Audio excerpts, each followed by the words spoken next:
প্রিয় অডিয়েন্স, আমরা এই ভিডিওতে দেখাবো কম্পিউটারের স্লিপ মোড কিভাবে অন করতে হয়।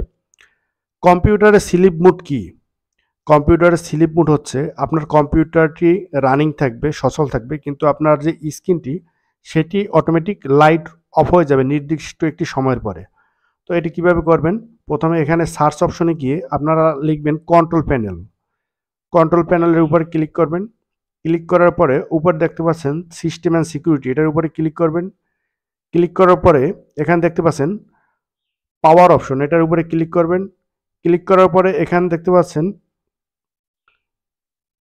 ব্যালান্সড নামের একটি অপশন আছে, এটার উপরে ক্লিক করবেন। সামনে দেখতে পাচ্ছেন, তার সামনেই দেখতে পাচ্ছেন প্ল্যান সেটিং, এটার উপরে ক্লিক করবেন। ক্লিক করার পরে এখান থেকে আপনারা টাইম সিলেক্ট করে দেবেন। ধরুন এখান থেকে আমি 3 মিনিট সিলেক্ট করে দিচ্ছি। তারপরে এখান থেকে আপনারা 3 মিনিট সিলেক্ট করে দেবেন। তারপরে এখানেও আমরা 3 মিনিট সিলেক্ট করে দিচ্ছি। আপনারা এখানে 3 মিনিট সিলেক্ট করে দেবেন। তারপরে এখানে সেভের উপরে ক্লিক করবেন।